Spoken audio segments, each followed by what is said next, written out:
ఆంధ్ర తెలంగాణలో తక్కువ ఫీజులతో high quality results ఇస్తున్న ఏకైక సంస్థ తిరుమల్ ఐఏఎస్ ఇన్స్టిట్యూట్. నేను doctor G V Rao, academic director of Kshetra centre for learning.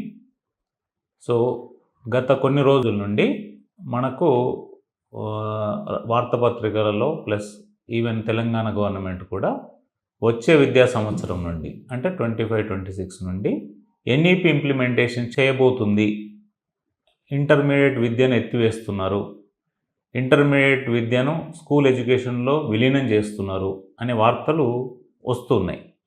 So వీటి మీద సరే ఇంటర్ విద్య రద్దవుతుందా, ఎన్ఈపి 2020 తెలంగాణ రాష్ట్రంలో కూడా ఇంప్లిమెంట్ అవుతుందా అనే విషయాల మీద కొంచెం బ్రీఫ్గా ఈరోజు సెషన్లో డిస్కస్ చేద్దాము. ప్రధానంగా ఎన్ఈపి 2020 అనేది ఒక మంచి విధానము. ఈ విధానాన్ని ఆల్మోస్ట్ చాలా రాష్ట్రాలు ఇంప్లిమెంటేషన్లో తీసుకొచ్చాయి. ముఖ్యంగా కొన్ని బోర్డ్స్ అయితే సిబిఎస్ఈ బోర్డు కానీ ఐఎస్సి బోర్డ్స్ కానీ కొన్ని బోర్డ్స్ కూడా దీన్ని డైరెక్ట్గా ఆ పాలసీలో ఉన్న ప్రతి పాయింట్ని ఇంప్లిమెంటేషన్లోకి తీసుకొచ్చాయి.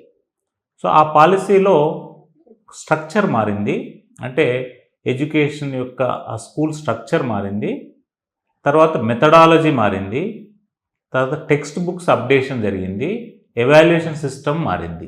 ఇవి కొన్ని మేజర్ ఇష్యూస్. ఎన్ఈపిని డీటెయిల్గా డిస్కస్ చేయాలంటే చాలా టైం పడుతుంది, బట్ కొన్ని మేజర్ పాయింట్స్ని మనము ఈరోజు ఎన్ఈపిలో ఉన్న మేజర్ చేంజెస్ ఏంటి అని డిస్కస్ చేసిన తర్వాత తెలంగాణకు ఇంప్లిమెంటేషన్ చేస్తే వచ్చే ప్రయోజనం ఏంటి, చేయకపోతే వచ్చే ఇబ్బందులు ఏంటి అనేవి కూడా కొన్ని పాయింట్స్ని మనం డిస్కస్ చేద్దాం. ముఖ్యంగా ఎన్ఈపి ద్వారా 2020 ద్వారా స్ట్రక్చర్లో వచ్చిన మార్పు ఏంటంటే 5+3+3+4 అనే సిస్టమ్ ఇంప్లిమెంటేషన్లోకి వస్తుంది. సో ఈ 5+3+3+4 సిస్టంలో 4 విభాగాలుగా అంటే 4 టైర్స్గా డివైడ్ అయింది.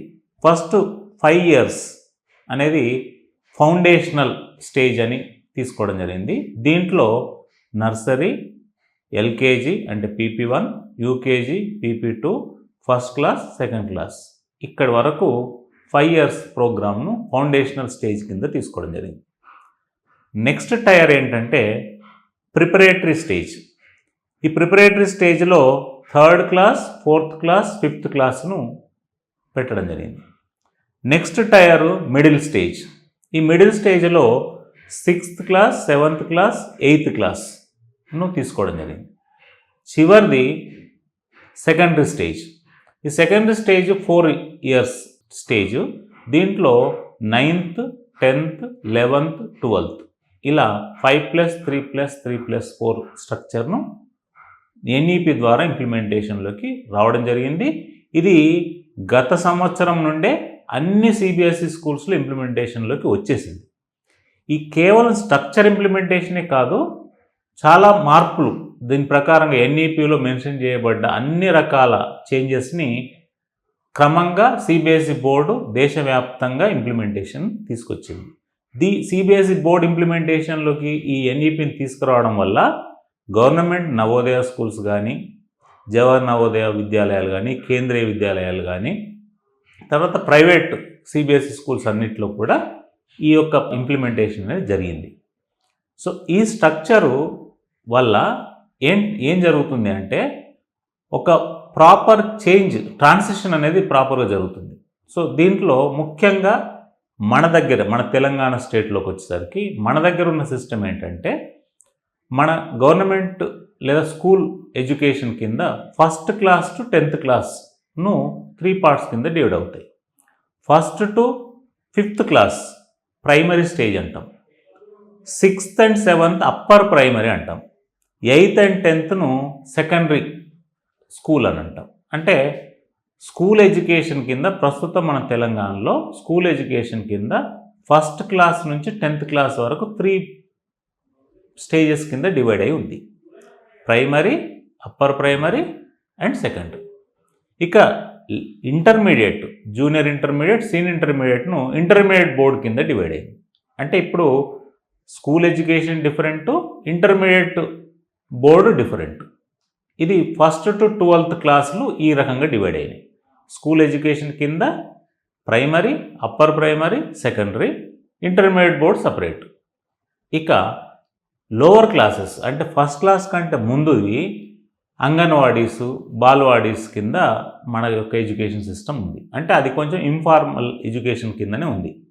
మన దగ్గర తెలంగాణలో ఒక విద్యార్థి స్కూల్ ఎడ్యుకేషన్లోకి ఎంటర్ కావాలంటే ఫస్ట్ క్లాస్ నుంచి ఎంటర్ అవుతాడు. ఫస్ట్ వరకు అతను డిఫరెంట్ ప్రైవేట్ స్కూల్స్లలో ఈ ఎల్కేజీ, యూకేజీ, నర్సరీ సిస్టమ్ ఉంది ప్రైవేట్ స్కూల్స్లో. గవర్నమెంట్ స్కూల్లో మాత్రం ఫస్ట్ క్లాస్ నుంచే ఈ యొక్క విద్యార్థి యొక్క దశ ప్రారంభమవుతుంది, చదివే దశ ప్రారంభమవుతుంది. అంటే 5+ ఇయర్స్ ఏజ్ తర్వాత ఫస్ట్ క్లాస్లోకి ఎంట్రీ జరగడం జరుగుతుంది. తర్వాత primary, upper primary, secondary complete అయిన తర్వాత స్కూల్ ఎడ్యుకేషన్ కంప్లీట్ అవుతుంది. అంటే 10th క్లాస్ కంప్లీట్ అయిన తర్వాత అతను ఇంటర్మీడియట్లోకి, జూనియర్ ఇంటర్మీడియట్, సీనియర్ ఇంటర్మీడియట్లోకి వచ్చేస్తున్నాడు, ఇంటర్మీడియట్ బోర్డుకి వస్తున్నాడు. సో ఈ స్ట్రక్చరు ఇప్పుడు ఎన్ఈపి ద్వారా మార్చడం జరుగుతుంది. దానివల్ల ఏంటంటే ఖచ్చితంగా సమూల మార్పులు అయితే తెలంగాణ రాష్ట్రంలో కూడా జరగాల్సిన అవసరం ఉంది. రేవంత్ రెడ్డి గారు, ముఖ్యమంత్రి గారు ఈ తెలంగాణ రాష్ట్రానికి ఎన్ఈపి ఇంప్లిమెంటేషన్ చేయాలనేది ఒక పాలసీ కింద తీసుకునడం జరిగింది. దాని ప్రకారంగానే విద్యా కమిషను, తర్వాత ఎడ్యుకేషన్ సబ్ కమిటీ ఏర్పాటు చేయడం జరిగింది. రికమెండేషన్స్ను కోరుకోవడం జరిగింది. సో వీళ్ళు వైడర్ కన్సల్టేషన్స్ చేయడం జరుగుతుంది. అంటే లెక్చరర్స్తో కానీ, టీచర్స్తో కానీ, డిగ్రీ కాలేజీ అధ్యాపకులతో కానీ, తర్వాత ఎన్జిఓస్తో కానీ, యూనివర్సిటీస్ స్టాఫ్తో కానీ ఒక థరో డిస్కషన్ జరిగిన తర్వాత what are the pros and cons to implement national education policy in Telangana అనేది సబ్జెక్టు చేయాలి. త్వరలో మనం కూడా మన రాష్ట్రంలో కూడా ఇంప్లిమెంట్ చేయాలి అనేది అది ఒక ప్రతిపాదనగా తీసుకోవడం జరిగింది. ఇది చాలా మంచి, అంటే మనం స్వాగతించాల్సిన పరిణామమే. బట్ ఇక్కడ కొన్ని పాయింట్స్ మనము ఆలోచించాల్సిన ఏంటంటే ఇప్పుడున్న టైం చాలా తక్కువ. సో కాబట్టి ఏ డిసిషన్ తీసుకున్న గవర్నమెంటు జస్ట్ ఇంప్లిమెంటేషన్ అని హర్రీబర్రీగా చేస్తే మాత్రం విద్యార్థులు ఇబ్బంది పడతారు, పేరెంట్స్ ఇబ్బంది పడతారు, మేనేజ్మెంట్స్, స్కూల్ లేదా కాలేజెస్ మేనేజ్మెంట్స్ కూడా ఇబ్బంది పడతారు. ఇది కాబట్టి కొంచెం తొందరగా దీని మీద డిసిషన్ తీసుకోవాలి. ఎందుకంటే దీని మీద ఇది ఇంప్లిమెంటేషను చేయాలి అని కేంద్ర ప్రభుత్వం 4 సంవత్సరాల క్రితమే చేయడం జరిగింది. కాబట్టి అప్పటి నుంచి కొంత స్టడీ జరిగింది, గత ప్రభుత్వం కూడా కొంత స్టడీ చేసింది. కాబట్టి ఆ స్టడీ రిపోర్ట్స్ను, ఇప్పుడు ప్రస్తుతం స్టడీ రిపోర్ట్స్ను కొంచెం త్వరగా తీసుకొని ఇంప్లిమెంటేషన్లోకి వెళ్తే బాగుంటుంది. ఎందుకంటే కొత్త విద్యా సంవత్సరం స్టార్ట్ అయ్యే లోపు ఇంప్లిమెంటేషన్లో చాలా ఇష్యూస్ ఉన్నాయి. ఒకటి ఏంటంటే text books updation, evaluation system, schools యొక్క ఈ పర్మిషన్స్, ఇవన్నీ చాలా ఇష్యూస్ ఉంటాయి. కాబట్టి సో ఇది మేము ఖచ్చితంగా స్వాగతించాల్సిన పరిణామము. బట్ చాలా తొందరగా డిసిషన్ తీసుకోవాలి. తర్వాత ఈ ఇంప్లిమెంటేషన్లో తీసుకురావాల్సిన అన్ని ప్రొక్యూర్మెంట్స్ కూడా మనం తొందరగా చేయాల్సిన అవసరం అయితే ఉంటుంది. కాబట్టి ఎడ్యుకేషనల్ పాలసీ ఇంటర్మీడియట్ రద్దు అవ్వడం వల్ల ఖచ్చితంగా లాభము తెలంగాణ స్టేట్కి అయితే. ఎందుకంటే స్టూడెంట్స్ నేషనల్ లెవెల్లో రాయాల్సిన ఎగ్జామ్స్ అన్నీ కూడా ఇప్పుడు ఎన్ఈపి సిస్టమ్ ప్రకారంగానే జరుగుతుంది. అంటే ఎన్టీఏనే కండక్ట్ చేస్తుంది. సో మన విద్యార్థులు ఇంకా ఈ పాత పద్ధతిలోనే కొనసాగితే జేఈ మెయిన్స్ కానీ, జేఈ అడ్వాన్స్ కానీ, నీట్ లెవెల్ ఎగ్జామ్స్ కానీ, కామర్స్ వాళ్ళ యొక్క క్లాట్ కానీ, సియూఈటీ ఎగ్జామ్స్, ఇవన్నిటికి కూడా మన విద్యార్థులు కొంచెం దూరం అయ్యే ఛాన్స్ అయితే ఉంది. కాబట్టి ఇంప్లిమెంటేషన్ స్వాగతించాల్సిందే. బట్ చాలా తొందరగా దీని మీద డిసిషన్ తీసుకోవాలి. దీని మీద పర్ఫెక్ట్గా ఇంప్లిమెంటేషన్ తీసుకెళ్తేనే మన విద్యార్థులు జాతీయ స్థాయిలో జరిగే అన్ని పరీక్షల్లో ఉత్తమ ర్యాంకులను సాధించడానికి అవకాశం ఉంటుంది.